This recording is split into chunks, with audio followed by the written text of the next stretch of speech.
openness to what comes our way, observation and self-perception, and objectivity, and this understanding that our thoughts and feelings are not the totality of identity, and that is also true with other people.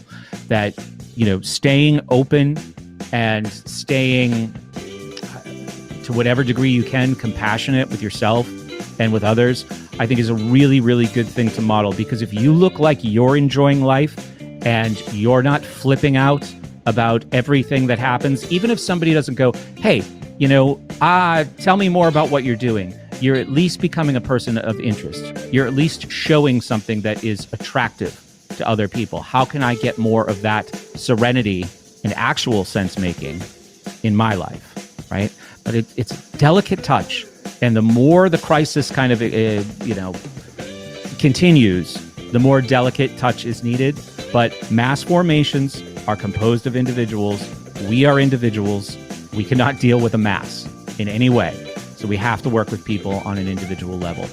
Hey everybody, I'm Brett Venat, and welcome back to the School Sucks YouTube channel. We haven't done anything here in years. That's why I'm wearing this hat. Hopefully a hat of this style will help reestablish my credibility as a YouTuber. Mine has a turtle on it though, which is my way of saying hey everybody, let's slow down, huh? So that intro clip that you just watched was from a conversation that I had with my good friend Nathan Frazier all the way back in November of 2021 on mass formation. Not mass formation psychosis, which is now a trending term, a highly debated, debunked term. The fact checkers have been summoned to tell you there is no officially recognized psychological concept as mass formation. Quick backstory. The two doctors who helped popularize this term on the Joe Rogan Experience recently and got it to trend over the last couple weeks, both somehow managed to combine it, or at least one of them did, with another psychological phenomenon involving the word psychosis, and that's where mass formation psychosis came from. So in this video you're about to watch, Nathan and I are just talking about mass formation as it was originally delivered by Mattias Desmat, the Belgian psychologist. And before we get started, I just want to say that Nathan Frazier was one of my favorite collaborators on the School Sucks podcast for most of the run of the show. We started working together, like a decade ago. And over the last year and a half of the show, he and I did a monthly series called Emotional Manipulators for Hire. We enjoyed those conversations so much, kind of like taking the lessons we learned, me as a teacher and him as a marketer, in program writing, the installation of programs in other people's minds and how to undo that.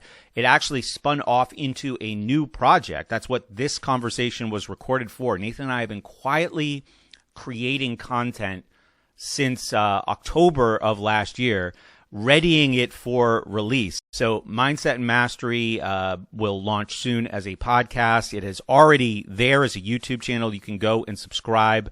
The link is in the show notes. Our website is mindsetandmastery.com if you just want a brief overview of what we're doing, and there's also a way for you to get involved if you want. Check out all that, but here is what I think is a different, and dare I say refreshing, even though it is 3 months old, take on this topic of mass formation. Thank you for taking the time to watch this video, and here we go. What is mass formation, mass hypnosis, and are we currently experiencing it? My name is Nathan Frazier. This is Mindset and Mastery. I've got with me Brett Venat, as always. Brett, how you doing today, man? Good morning, Nathan. How are you?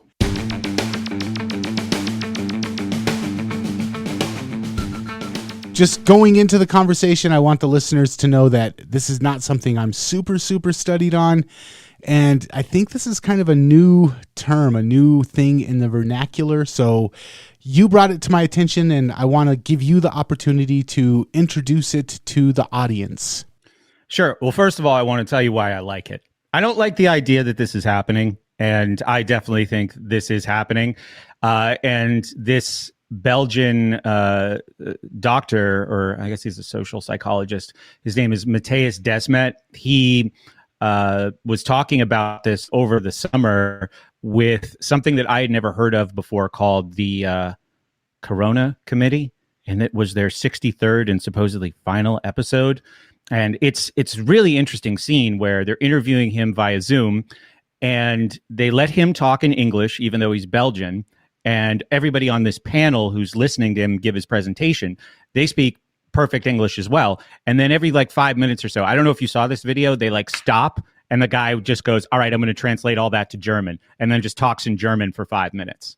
That was what I watched, but this was first brought to my attention via a Substack just written by under some pseudonym, and it's called Mass Formation and Consequent Totalitarian Behavior in Homo sapiens. And one of the reasons why I like treatments like this, just to zoom out a little bit, in our program, Mindset and Mastery, you and I are using our unique but related experiences writing programs for other human beings, you through marketing and me through being a teacher. Now, one could argue, I would certainly argue, marketing is more wholesome program writing than what happens certainly in the public schools. And now I would say you could add higher education to that. So we have experience both through our work in podcasting and working with other people and in our careers, both writing programs and also trying to point out to our audiences how these programs are written, how to unwrite them. And that's a lot of what our Mindset and Mastery program is actually about. So whether we're talking about things that are internal programming or external programming, there can be a lot of frustration, feelings of powerlessness, like, why am I like this? Why is the world like this? So anytime I can find what I think is a kind of novel, psychological, neurological, scientific explanation, I'm not saying to blindly follow science, but just to get like a new perspective on why frustrating or disempowering things happen to us or around us, I'm always interested in any new take on the subject. So Desmat's work on this concept of mass formation or mass hypnosis was very interesting to me. So just in a quick nutshell, and then we'll get into it. A crisis arrives, allowing people to direct their internal discontent outwardly in a way that is as stressful as it is, or as stressful as it appears on the surface, actually has like a soothing and self-satisfying kind of effect. So to understand this mass phenomenon we're currently witnessing without feeling resentment towards people who are experiencing it or dealing with it differently than we are, or the kind of otherizing that often happens in these situations. A lot of this has to do with like trying to make sense, what we call sense making is becoming a more and more popular term in a lot of the psychological, neurological media world. So sense making is happening, or people are trying to make sense at a much faster rate than they've ever had to make sense before, just because we're seeing the evolution or the de-evolution of an event here, a crisis here, where there is just new things to pay attention to every day. So as people need to make meaning or feel like, as we are meaning-making beings, they need to feel like they understand what's going on, they will often accept shortcuts, right? But there's something in the mind, I think, like deep in the mind or even in the subconscious that kind of gnaws at you when you do that. Like, hey, dude, you really don't know what you're talking about. So when that happens, people will often look for reinforcements in a group of people who feel the same way or appear to feel the same way, as I think we'll talk about today. So they feel almost like a power in numbers, right? This is like the appeal to popular opinion kind of fallacy, just running in the background of our minds. Like, I must be right because all the people I surround myself with in this echo chamber say the exact same things that I say. So that's both a broad sweep and the concept of mass formation in a nutshell. And I'll answer any follow-up questions or hear your thoughts about it. Well, I think just in general, people, the way we are as human beings, when we tend to get overwhelmed, when we tend to feel like there's too much, we have a tendency to shut down, kind of like the deer in the headlights thing, and then just wait for someone to save us. So I like the analogy of walking into a house and there's mail on the counter that needs to be sorted. There's dishes that need to be washed. you need to vacuum, you need to fold clothes, you need to all of these things hitting you all at once. And the easiest thing to do is just sit down and watch Netflix or play Xbox instead, because that is you're overwhelmed and you're just like, well, I just need the easiest solution. What's the easiest thing I can do with my time right now? And then maybe I'll think about all this stuff later.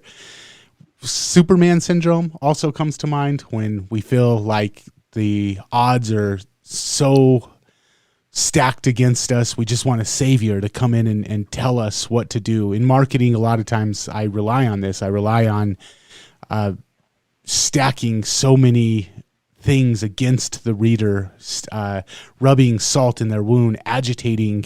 It feels like that is just something that works with human beings. Just overwhelm them and then offer them an easy solution. Let them know, man, you're hungry, your stomach's rumbling, your kids are whining that they want food. There's no way you're going to get the pot roast cooked in time. All of these horrible things are mounting up. What if you could just throw something in the microwave, hit a couple of buttons, and dinner was ready for you? So as human beings, when we have you were talking about sense making, nowadays we have so many different opinions. We have 15 different news sources. We have 30 different opinions on social media. We've got this piece of information conflicting with this piece of information. When we are dealing with all of this overwhelm of information nowadays, I think a lot of times we fall back into that. I just want someone to tell me. I just want someone I can trust to tell me what is really going on. I don't want to think about it. I don't want to have to do all the work of trying to figure it out for myself. I just want a push button microwave popcorn solution. And whether or not there's this gnawing feeling in my gut that something is wrong with the way that I'm seeing the world, it's still so much easier than having to go through and sift through all this myself.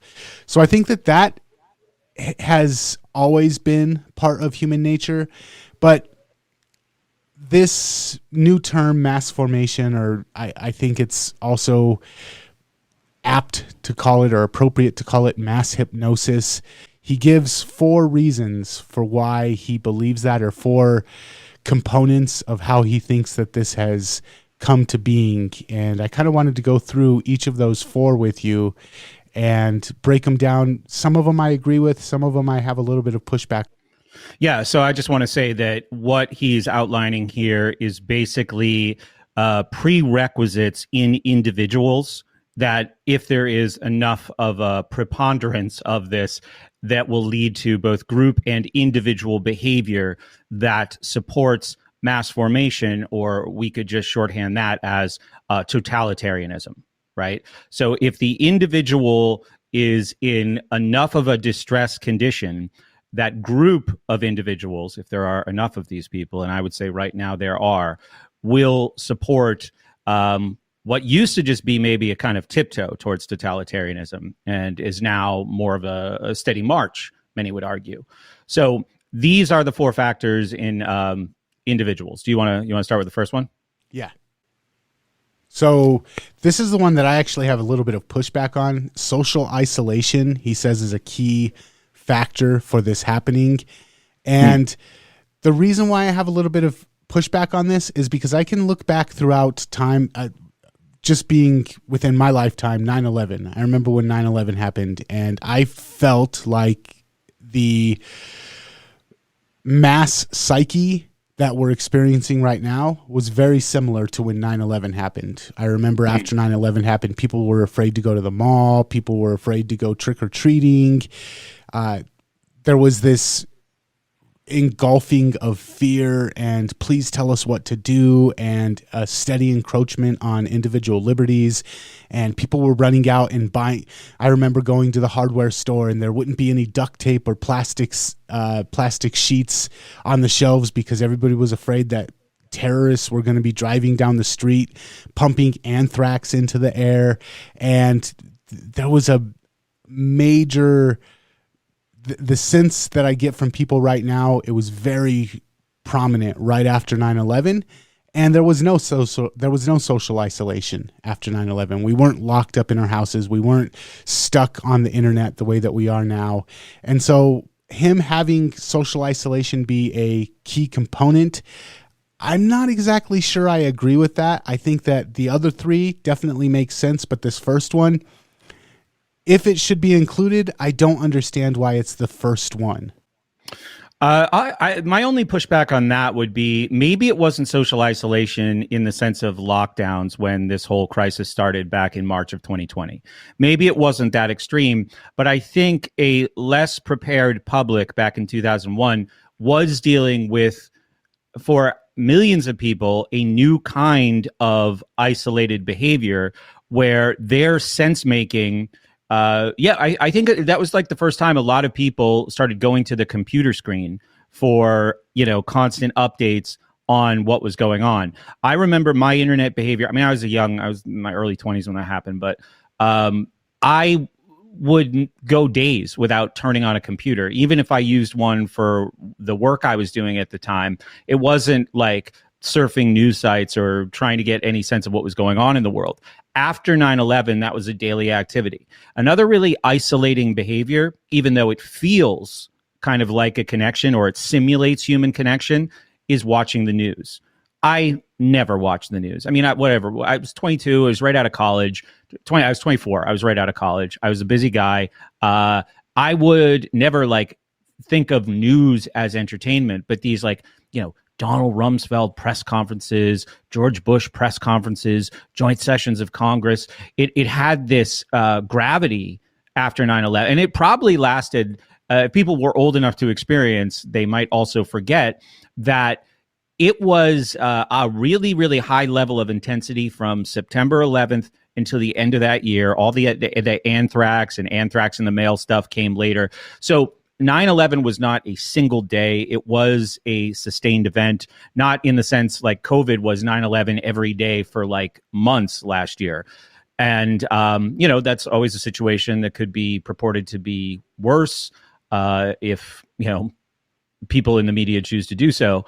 So I think that there was a kind of isolation, but it was different, where there were millions of people who maybe don't have families, lived in tall apartment buildings in cities, and literally didn't see another person for weeks or maybe even longer in some cases.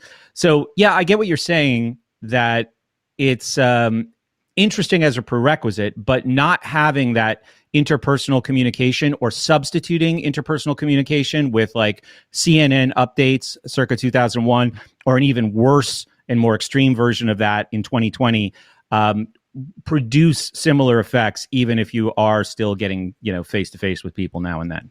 I see where you're coming from as well. Let's move on to the second one. And this is, you were talking about sense making. This one says a lack of sense making in individual lives. So we have social isolation, and then we have a lack of sense making in individual lives. I'd like to give you the chance to kind of expound on that one. Yeah, we already covered this a bit, so we probably shoot through this one pretty quickly. But most people spend 12 years in a system that asks them in several ways to kind of outsource their sense-making capabilities to other people. And if you want to try to make a little sense on your own here and there, just make sure you refer back to an expert to check your work and get feedback. So that is something that we are very, very accustomed to by, the time we become adults, and certainly through the most formative years of our lives. This is also a system, I'm talking about public schooling, that subtly but persistently inculcates obedience and conformity in people. So when you become obedient and when you become, more conformist, and this is a theme that I'm sure we'll be hitting on for a long time in these conversations, but being obedient is the outsourcing of decision making, right? And in many ways, responsibility. And being a conformist or trying to fit in with a group is the outsourcing of autonomy and individuality. So if a person gets enough practice without knowing that they're practicing it all those years of their lives, their sense-making process or sense-making patterns by the time they become adults are, what do experts say? What do authorities say? What does Tony Fauci or Donald Rumsfeld say about what's happening right now? So that can be a very disempowering experience, especially if the people that you're turning to make sense for you have some kind of incentive, perverse or otherwise, to be the reliable person in that situation, meaning that you have to become dependent on them because you are incapable of understanding or receiving updates on a regular enough schedule to really know what's going on. So you just have to turn back to the TV. You have to turn back to social media or online news or wherever you're getting information, NPR. And I think that the psychic effect of that is, obviously the production of anxiety and internal unrest that people often don't know how to make sense of that either, right? A lot of us, and even those of us who are like well-informed and well-practiced in being good stewards and good operators of our own minds, the last couple of years have been really, really challenging for many of us in that respect. Especially, you think about somebody struggles with like health anxiety, or somebody's been in a kind of prepper mentality where there is almost this like subconscious attraction to apocalyptic events, because it's like, this is what I've been putting money in the bank for. And money in the bank in this case means, food, ammunition, all of these other kinds of things. So the psychic effects of this that people might not be practiced enough in dealing with in a crisis, I think are also a place where there's a lack of sense making. So it's both external and internal, and the external is kind of reinforcing or exacerbating the internal. You mentioned anxiety, and that's the third one on here. It says an abundant presence of free-floating anxiety. And I think this one is undeniable. Even myself, who I don't think I ever bought into all of the fear-mongering about this. From day one, I was like, okay, this is probably worse than the regular flu, but it's not going to be nearly as bad as the media and people's reaction to it are going to be. But even I had a sense of anxiety. Even I had, especially, I remember when it first happened, I had to go pick up one of my homies. He got released from prison, and we went to Denver, and we're driving through Denver, and we're the only car on the highway. And that was so weird. Like, Denver traffic is always bumper to bumper. It takes an hour to get 4 blocks. And we're driving. This was right after the lock. It was the week that they did the 2 weeks to slow the spread. And we were the only people on the highway. And it felt like a post-apocalyptic scenario. It felt like Walking Dead or something.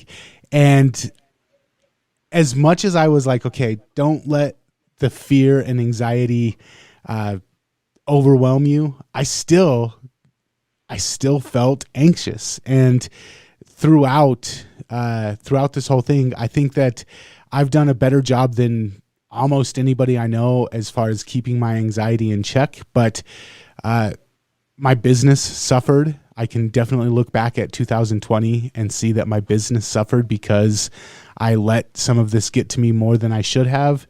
I think that's the worst impact it had on me was in my business. But for the people out there, though, this free-floating anxiety, I see it everywhere, and I still see it with a lot of people. It seems like more and more people are kind of snapping out of it, but I still see this free-floating anxiety kind of going around. What are your thoughts on that? Well, when it's free-floating and it's anxiety and it's undefined, I think that like takes us to number 4, right? Which is something to point it at, right? So number 4 is similar, and then he puts in parentheses, consequent abundance of free-floating psychological discontent. So the anxiety is internal, the anxiety is undefined. Number 4 provides, in again, we're meaning-making creatures, a target for why we feel this way, right? And once we identify the thing to point all of that negative or uncomfortable energy at, that's where I think you start to see more of the tribalizing, like who has the right set of ideas about this thing, who has made sense in the same ways that I've made sense, and really clutching on to like This is the sense I've made. There's a ton of insecurity because whatever the event is, there's all kinds of things that the average person's probably not going to understand about it. Like a virus is a perfect storm because there are so many places, there's such enormous gaps in the average person's knowledge and understanding of this. And this is something you and I have talked about before, but what makes a great conspiracy theory? Like, why is the Apollo hoax conspiracy theory so persistent? Or why is there why was there, I guess it's not the case anymore, why was there so much energy and attention and people in the 9/11 truth movement?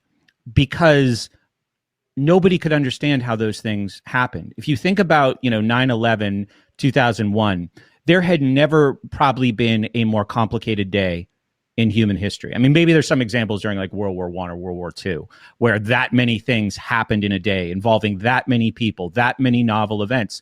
It was a terribly difficult kind of event to make sense of. This is a persistent, developing kind of situation with the current crisis. So people are threatened if there's like diversity of opinion and people who've have some other sense made about it. That person is a danger because they are basically a threat to that person's stability and their entire reality. So at number 4 here, psychological discontent often gets pointed outward at others. And it's just to think too about the way a lot of our neurology works with anxiety. Our brain never let go of any of its dumber parts as it evolved. So now most of the important work we do is with the prefrontal cortex, like the reasoning part of our brain. But way further back, we have this emotional center, like our limbic system and then our amygdala, that is not good at making sense at all and just sends like fight or flight responses into the prefrontal cortex. And then I think that a sense making has to kind of happen there where it goes, oh, why do I feel this way? It doesn't make any sense that I feel this way. So we look for something to point it at. Otherwise, like having uncomfortable feelings that we can't explain, but having the rational capacity in the front of our head to understand what that is, but not be able to do it is a really unsettling kind of phenomenon for anyone who's ever had like a panic attack or generalized anxiety disorder. So like, at that point, there's a new crisis and it's internal and sense has to be made even faster, which is why we keep seeing the growing discontent and otherizing, tribalizing, us versus them kind of stuff happening. I think that's a huge contributing factor to it.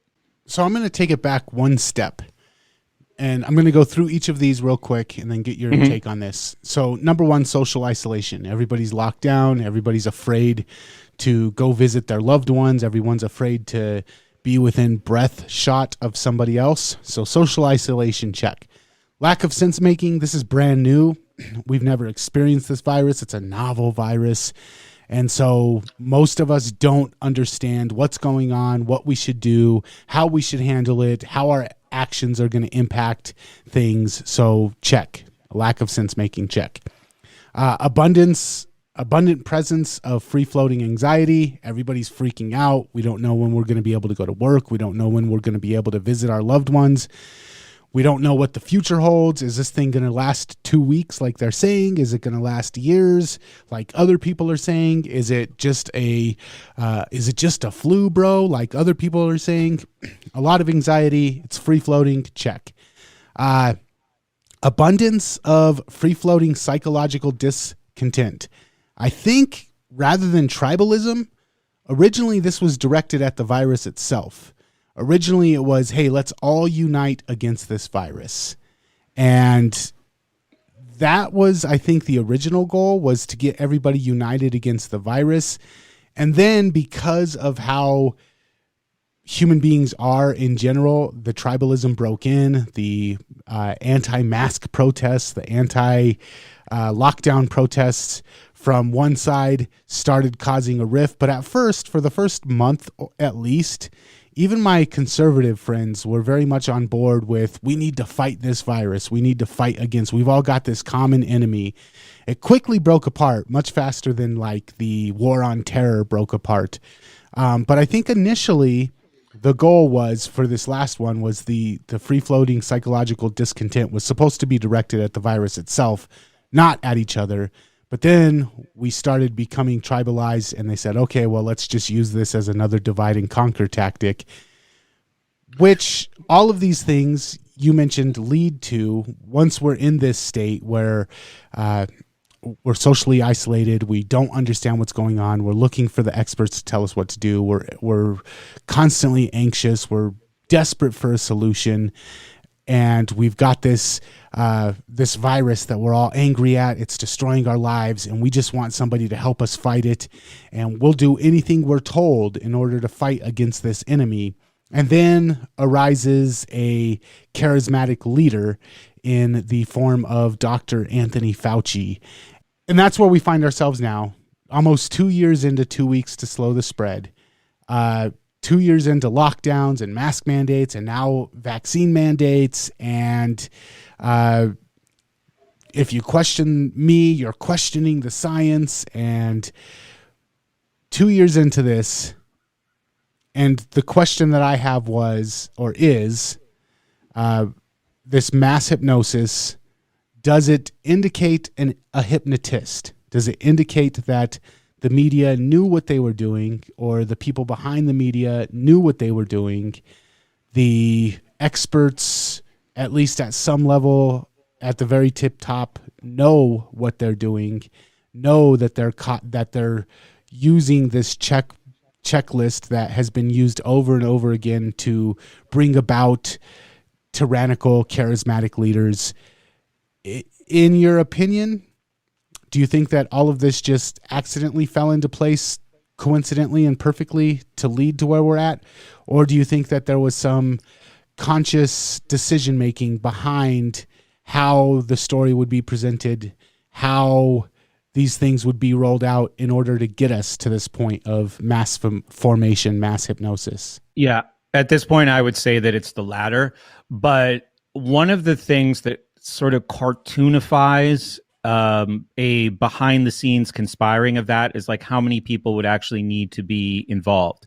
And it's like, I mentioned this a couple of times in our series, Emotional Manipulators for Hire, where we were talking about how the media uses these forms of manipulation. And one of the best manipulators is a true believer, right? Like somebody who, you can't back them into a corner where they're like, I'm lying. I was just reading that off a teleprompter. They're holding a gun to my head right outside of the frame and you can't see it at home. Like, you're never going to get that. The example that I used was Noam Chomsky, who, by the way, has gone off the rails in a major, he's like 90 and I almost think it's elder abuse to be putting him in front of the camera at this point. But he was saying something like unvaccinated people should be isolated from society. And I was like, wow. Anyway, back in the day, he was great, at least as far as his deconstruction of mainstream and corporate media. And he's having this contentious interview about manufacturing consent, this concept that comes up a lot in what we're talking about right now. And the reporter, challenges him and says, oh, so you're saying that I'm lying, that I'm part of like a conspiracy to deceive people? And he says, no, I don't think you're part of that at all. I think you're here because you believe what you're saying. And if you started to question what you were saying, if you started to question the song sheet or singing, a different song entirely, you'd be replaced with somebody who will sing from that song sheet. This is a very, very competitive industry. Those are very high prestige jobs, what we see in mainstream media. And obviously the mainstream media in the last 20 years has expanded enormously beyond, 3 television networks and three standard broadcast television networks and 3 or 4 cable networks. It is huge. So it's a very, very competitive. And there are lots of true believers. And even if there are doubts, like in a religion where you have your moments of doubt about the existence or God or whatever, there is plenty of stories you can tell yourself, plenty of ways that you can reinforce that for yourself. So I think, yes, there are certainly people who are positioned to capitalize from this. I think there is still at this point, as a minor generator of anxiety for me, I don't know why this is happening now. But at this point, this is not about a virus. This is not about a virus. You can go to my website, everybody, if you want, schoolsucksproject.com, and just search "This is not about a virus," and you can see some content we created about that declaration. But yes, something else is going on here. why now and who are all the who's of that why, I don't know. And I don't think it's particularly useful. I think the better exercise is understanding from this neurological, psychological, mass psychological perspective why it's happening, the effect that it's happening. And again, that's your sphere of control versus not your sphere of control, like we talked about in episode 1. If you spend all your time out there, that's just going to lead to increasing feelings of smallness, disempowerment. And I ask people not to do that. I ask people to like model good sense making for as many people as you can. Make sense making. I mean, if that would be my one takeaway from this whole topic, it would be make sense making more accessible. There is no microwave popcorn of sense making, and maybe sense making, like true sense making, can't be microwave popcorn. Maybe you got to get out a pot, right? Maybe you have to invest 15 minutes instead of 3 to get something that's non-toxic. And I'm sorry, microwave popcorn people, that stuff is toxic. But maybe you actually have to endeavor to put a little work into this. But there's still ways for it to be accessible. More accessible than it is. What's accessible right now? Social media, late night comedy, CNN, MSNBC. That's Tucker Carlson even on the other side. And you kind of wonder what the whole role of an agitator is in this situation. So that's what's accessible. That's what's easy. And it's not just easy to get, like to flip on the TV or open your phone or your computer, but it's also like, here's the explanation, dude. Mm-hmm. It's this simple. And you see the reduction of complicated. I forget what I was watching, but I almost pushed my computer out the window when I saw how like complicated a lot of the stuff around Joe Rogan's meds when he got sick. The reduction of exploration that was done by the mainstream was sickening. It was sickening. Now it's all easily explained. Everybody's seen that super clip of like brought to you by a certain pharmaceutical company. Or what do they call that? A mashup? That mashup of like all these things are brought to you by the same people. It makes sense pretty easily if you wanted to. But if you're that lost in the hypnosis, those things don't have any effect. These things are very, very hard to explain to people. So confusion making is very accessible today, covered by this veneer of like, here's the only rational, responsible way you can think about something. Well, you just get more and more confused and you have to keep coming back to, Morning Edition on NPR to get your sense made that day. So, long-winded answer to what was not a simple question. That was not a simple question, but I don't know. I don't. People are certainly lined up to capitalize, and what's more important is that these kinds of technocratic designs have existed for 70 years at least, right? So wanting to standardize, systematize, make the population more predictable, and fall in lines in service of some kind of utopia generated from the minds of people who've never really lived in the real world, because they're either part of the academic ivory tower or the tech ivory tower. They probably look at the average person, as has always been the case with intellectual elites, with a certain amount of disdain and fear. Right? I mean, not only are these people stupid and crazy, but some of them have guns, that kind of a thing. So there is an elite, a small group of people that is also very echo chambered in their thinking, surrounded outside of that echo chamber by yes men and people like, interviewers on CNN who want to make them feel like they're very, very important. This situation seems like it reinforces their importance. So therefore, even if they don't realize it for themselves, they have a subconscious desire to perpetuate it, so they can maintain that sense of importance. So it's a very, very complex nexus of things that are going on right now. But yes, at the center, there are people who are like, here is our chance to bring about our utopia. Mm-hmm. Getting rid of all these silly old ideas of, democracy or even like local or self-governance that America was supposedly based on. So you brought up the true believers, I think is the term that you used. And it you sent me an article about this, and one of the things that they were talking about is the breakup of the population, about when we find ourselves in a mass formation or a mass hypnosis state. Only about 30% are actually under the spell. Only about 30% are true believers.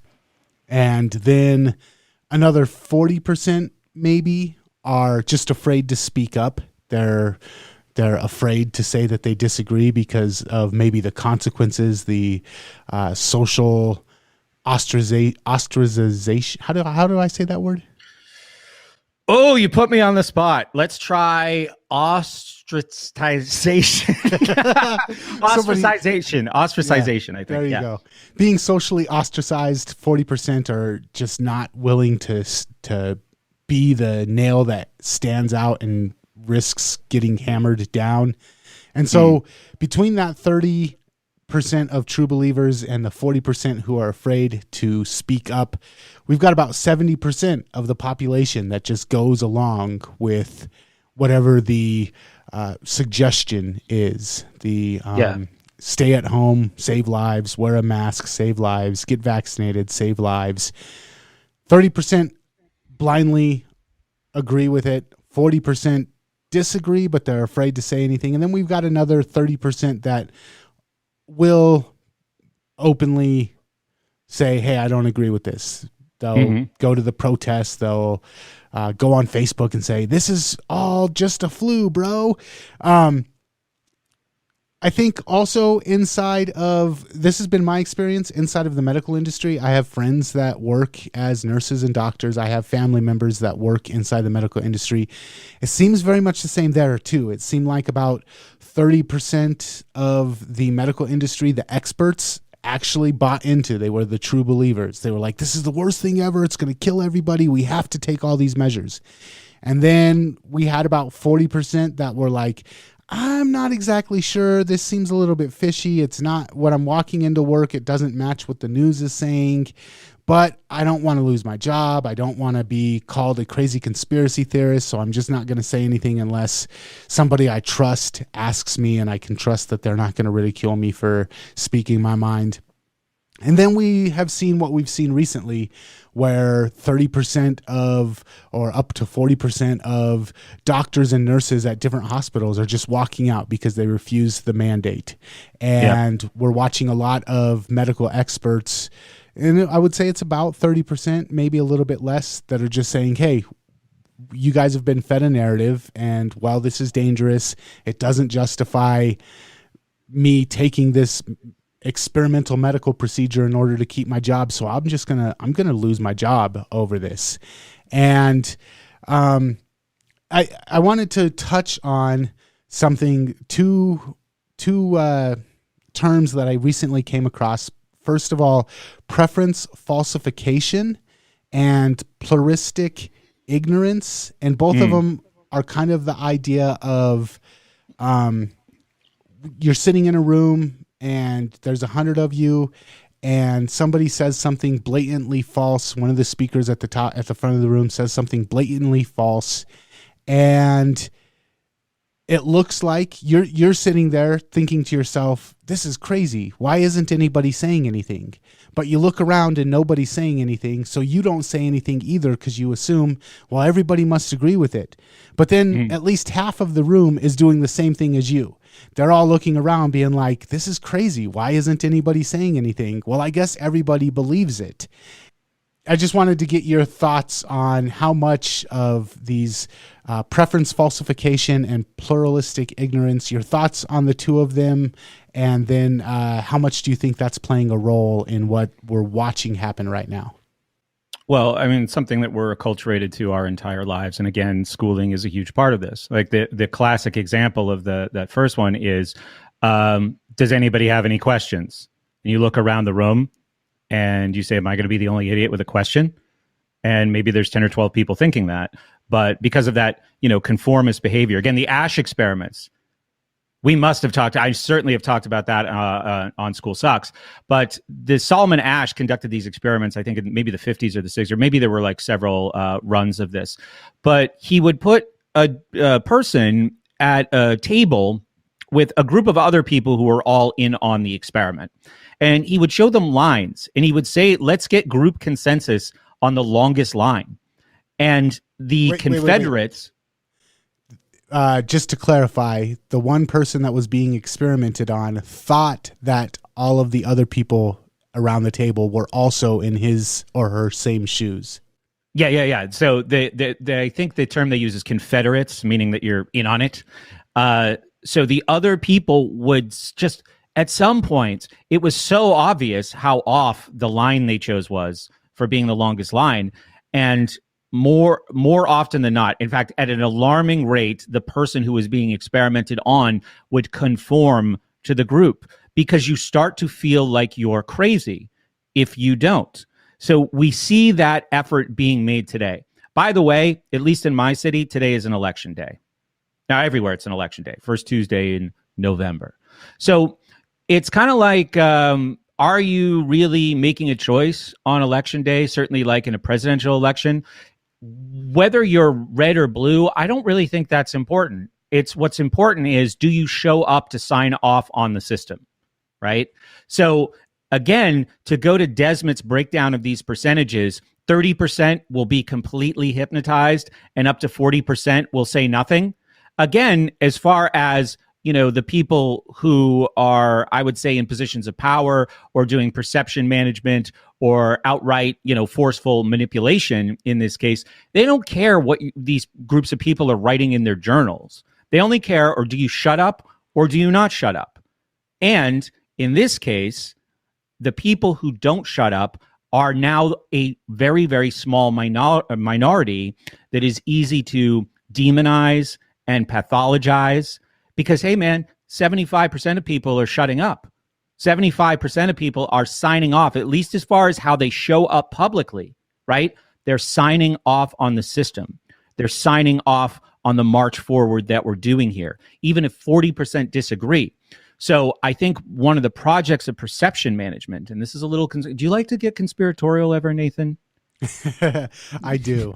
All right. So this is a little conspiratorial, but like at the very beginning of this year, there was an event in Washington, D.C., where a bunch of people were kind of, unwittingly marched out into a spotlight. And then the media said, this is what happens to bad people.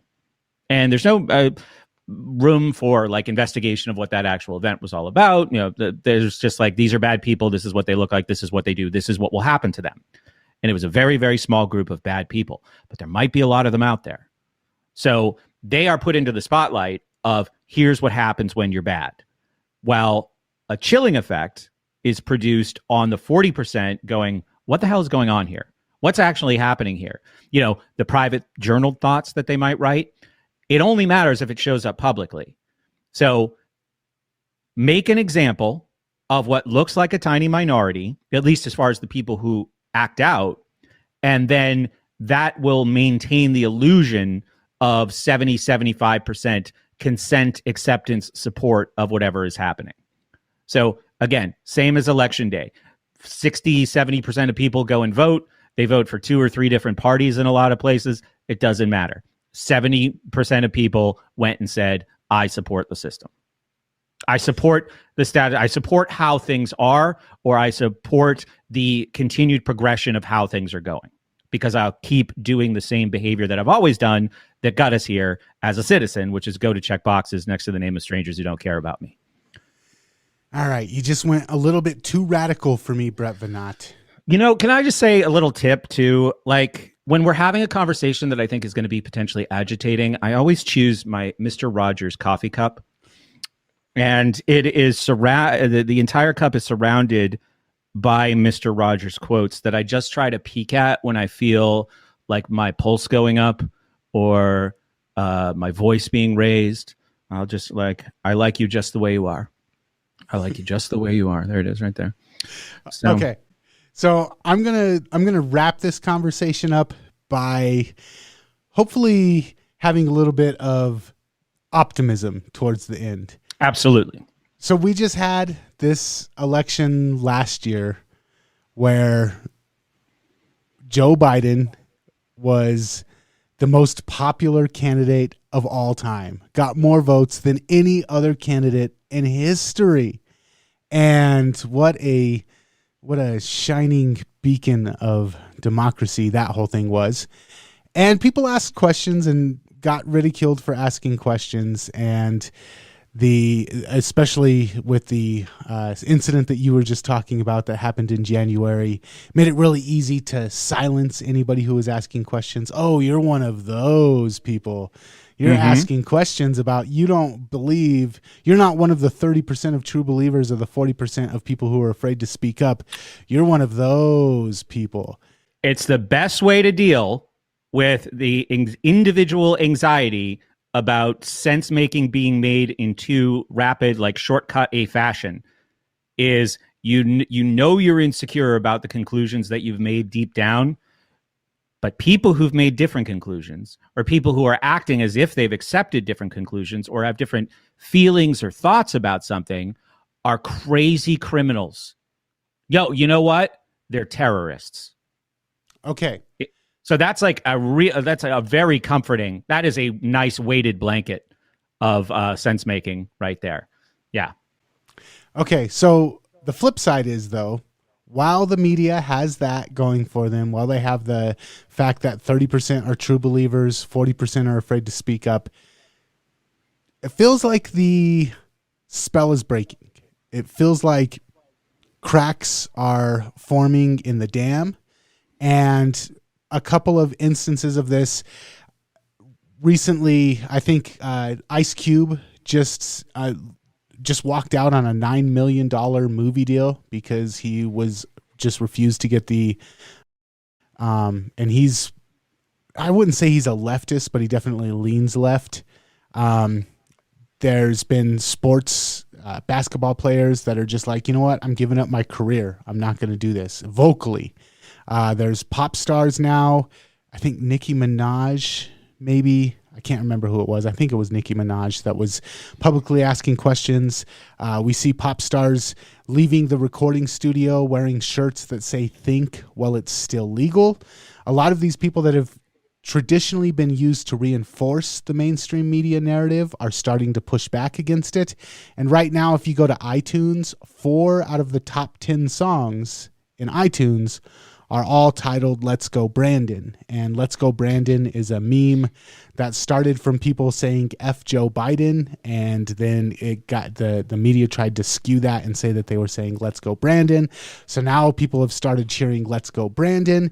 It's out of control. Entire stadiums, football stadiums, baseball stadiums, NASCAR stadiums, entire stadiums full of people yelling out "Let's Go Brandon" in defiance against what's going on right now. 2 airlines, Southwest Airlines last week or the week before, had a huge situation where they had to shut down thousands of flights. American Airlines over the weekend shut down an additional 1,000 flights due to bad weather, as is what they're saying. But a lot of people are saying it's because and there was pictures of pilots hanging Gadsden flags outside of the windows of the cockpits of their planes. There's pictures of police officers hanging Gadsden flags saying "We will not comply."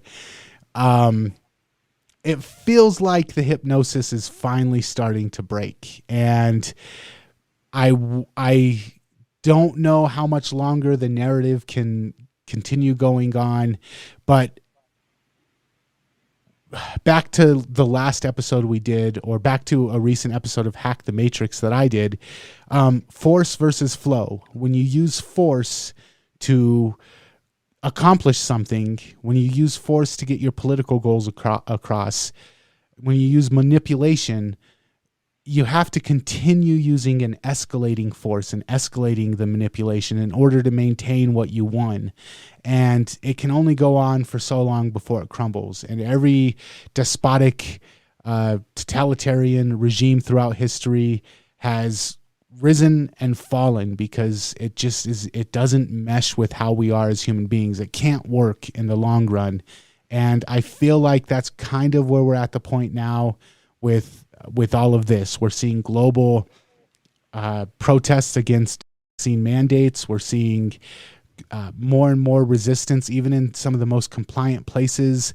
their story is falling apart, and it seems like more and more people are breaking free of the mass formation. And I think that it's more than likely, at least here in America, it's more than likely that people are going to snap out of it before the people that have been using this to get their goals accomplished are able to actually reach their end game. And I think that when people look back on this and the fog of war has cleared a little bit, there's going to be a lot of people that lose a lot of trust in the experts and a lot of trust in the system. And so I think that all in all, this is going to do a lot to reveal the hands. I know personally in my own life, people who have made fun of me for my predictions about things for decades now are coming back to me and being like, yo, you called this 10 years ago. You told me that this was all happening. And how did you know it? And they're starting to ask questions now. This whole thing has made more skeptics than any amount of activism ever has. And so just to close this, I'm going to say I'm optimistic about where we're going. Even though it seems dark right now, I feel like this is, and even though it feels like most people are still sleepwalking, I feel like this has done a lot to wake up a large percentage of the population. Well, I disagree. I'm optimistic about where I'm going. I'm optimistic about where you're going, and a lot of the people that we know are going. But I'm not holding out too much hope for everybody else out there. But again, like optimism for what's inside your sphere of control versus a healthy cynicism for what is outside of that, I think is the right approach here. And just to keep putting one foot in front of the other each day of your life, living like, the world is going to be like with some level of preparation, understanding for what might happen, but like to not retreat. Right. To not retreat from the world, to not retreat from your ambitions. Maybe a lot of us experienced some moments of that last year. I think you mentioned that, and I certainly could relate to that when you said that. But as far as the system is concerned, which includes, the media, the corporate structure, the government, and the sort of supra-governmental players that we've all heard a lot about over the last year, like the people who do have these more utopian designs on not just the United States, but the entire world. If this is truly not about a virus, when this is worn out, a new thing could certainly emerge to take its place. And because of the way that this has been managed, people always attribute this to the virus itself, but the response to it has created certainly a high probability of numerous other problems developing, a lot of them economic, but also like, infrastructure, cyber attacks is something that we hear. I'm really holding out that it will be, or kind of, if it has to be something, like let's do extraterrestrials, let's have it be as entertaining as it can possibly be.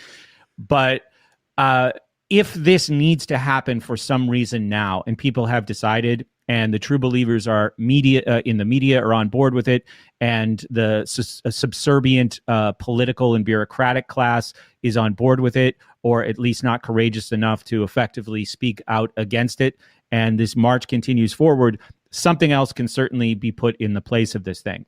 But any mass formation requires individuals. And I have really always thought just to, again, operate inside your sphere of control where you can generate, you can earn a kind of power and then spread as a kind of influence to other people. Model good sense making, right? So whether make sense making more accessible, like I said before. And there's, 3 great lessons in this idea of reflection from a book I've mentioned to you a few times, maybe even in this conversation at the very beginning, Mindsight by Dan Siegel, which was one of the first scientific neurological approaches that I ever knew of anyway, to understand internal crisis and to work towards personal development, was to understand what is actually going on inside your skull and throughout your body as your brain kind of spreads through your body in some interesting ways. And helping people expand their own reflective capacity, their capacity for self-reflection and reflection about what happens around them.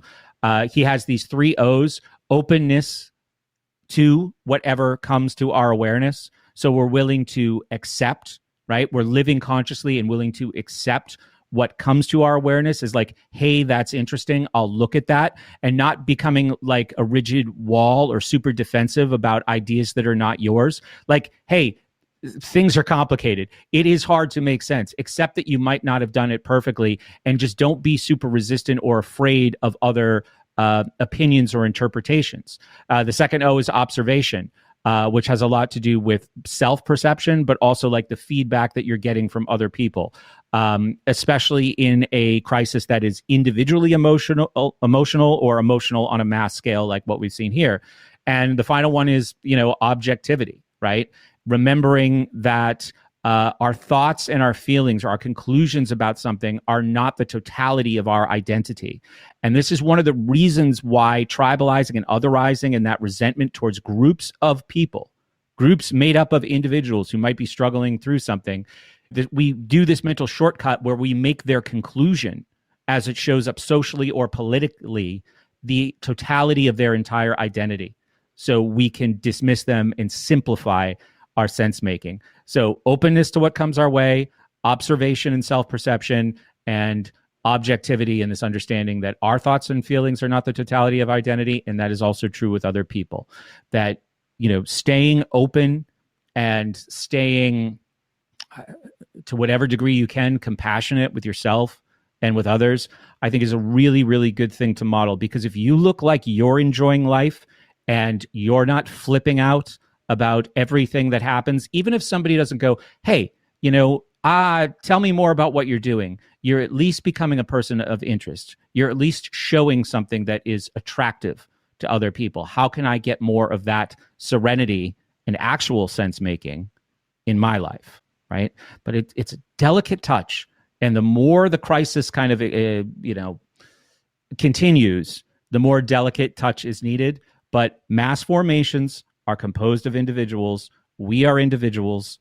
We cannot deal with a mass in any way. So we have to work with people on an individual level. And I think there's enough people to do that. I think there's enough people who are aware or have enough of a level of awareness about what's happening right now and in themselves, where they could, I'll take on the responsibility of these 5 people. I just want to go back to the 30, 40, 30% thing, the 30% true believers, the 40% who are afraid to speak up, and then the 30% who are not afraid to speak up. The more vocal that latter 30% is, the more sway they'll have over that 40% in the middle, and the more likely, a lot of times courage is contagious. And when you show courage, the people who are in that 40% who don't agree, but they're afraid to say anything, if they see a bunch of people standing up and saying, hey, this isn't right, it'll give some of them the courage. So keep that in mind as well. Well, yeah, that's actually, there's another way that this is like an election. I'll make this real quick because I know we got to get out of here. But, in any election, if it's just like red versus blue, you have a certain percentage of people who are always going to go blue and a certain percentage of people who are always going to go red, right? And the battle is for the minds of the middle. So everybody is trying to speak to that middle of like, hey, middle, look at how bad red is, or look at how bad blue is. Come with us, that kind of a thing. So I think that getting, yes, maybe the 30% that always goes along is the kind of, whatever, mainstream, corporate legacy press, believe everything you see, trust the experts, follow the science crowd. And maybe you have the 20 or 30% that is always going to be like, what the heck's going on? The Alex Jones crowd, just to put some faces to this thing, right? But they're both talking to the people in the middle. And I think the more those people in the middle, and this is the really optimistic thing, start to believe more in their own agency, right? You don't have to come with us or come with them, but see the modeling, whether it's, in alternative media personalities they like, or just people that they're encountering in their own lives who are going, hey, I have some questions about this. It's like we've been told our whole lives, don't talk about politics or religion in polite company. So people don't talk about these things, and they just keep going. They just keep marching forward because like, oh, we're not supposed to talk about that.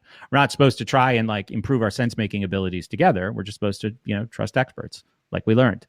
So I think the more people in the middle who are doing that and starting to have the courage to speak out as the world around them seems to be necessitating it more and more. That's something that I'm actually really hopeful about. And all of the things that you mentioned now around current news events or mandates and all that seems to be suggesting that people are at least getting a practice run of doing that. So yes, maybe the hostile alien apocalypse comes upon us in 2022, but I really, really just hope that people remember 2020 and all they could have learned from that situation in kind of going forward. It's why in the last year and a half, I've said the phrase 9/11 like 4 million times, because look at all the lessons that could have been learned there, between 2001 and say, I don't know, 2008, or until 9/11 was complete and like the war on terror was completely worn out. It took 12 years, 13 years that they could run with that. So COVID is much more of it's much larger than that. So it has the potential to be with us for a while in one form or another, while the perception managers go, remember how we told you, like this is just like you, the vaccine thing versus the mask thing. One was kind of a trial run of the other, right? Break people into groups, make enemies, go to the experts. So, boy, I just need to hold my coffee cup for a minute. I really went on a tear there, Nathan. But I'll wrap that up for today. I am hopeful about this as well, because people will have a chance to learn from this if they want it. So that group in the middle is very exciting to me right now. All right. So if you enjoyed this conversation, make sure that you're subscribed. We are on YouTube. We'll also be on your favorite podcasting app, wherever you found this conversation. If you enjoyed it, make sure that you're subscribed to it. My name's Nathan Frazier. I've got Brett Venat with me, as always. And until next time, we will catch you later. Thanks.